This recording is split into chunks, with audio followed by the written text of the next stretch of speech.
What's up mga kaprayon, na tayo walk-in na DE17B. So atong check upon mga kaprayon, nag-unsay problema ni hang DE17B. So pasok diri bossing. Alright.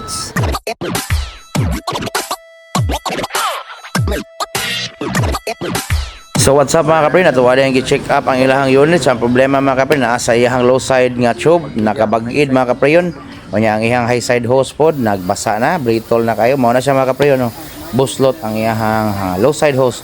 So ato nang ilisan og bago nga hose mga kaprayon niya, atong i-recrimp og balik na adias dodong Marvin niya. Ato asa na soldahon mga kaprayon daan before ta na siya i-crimp kay madaot man ang ato ang crimping niya. Gitangtang na ni dodong pickles diha ang kuan high side hose para mailisan pud ta nag-hose.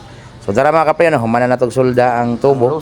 So good na kayo. Katuwa lang ng tauran o hose nga bag-o nya atong i-reclaim og balik. So walk in ra nga customer mga kaprayon. Siraw, dapit sa siraw kuno ilaha. Ako kakuha na to nakapaminaw og tarong sudan sa burong Marvin dia.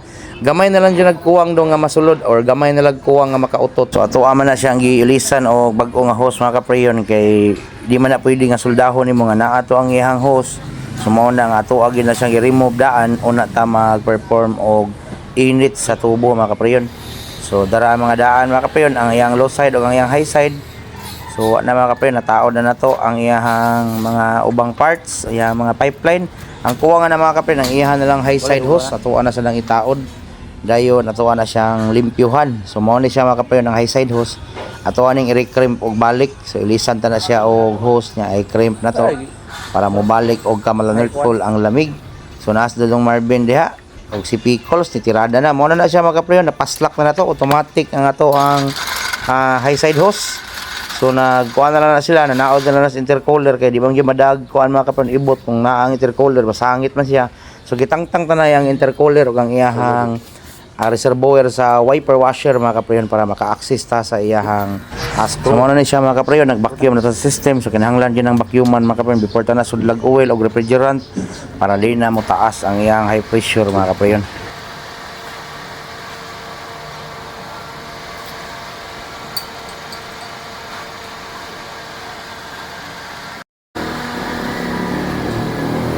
Ato daktingan daan. Daktingan to daan. Nya arta sulod na. Number 1. Salamat ma'am. Boss, salamat kay boss. Amping sa biyahe. Right. Abling gate dog. So what's up mga kaprayon? Nahuman na ang atong DE17 ngagikan og asa ni sira dong dapit. Siraw. Oh. So ko kapangutan na. Yay! Pura buyag, perting bugnawa ha? Ha? Alright. Alright. Boss, amping.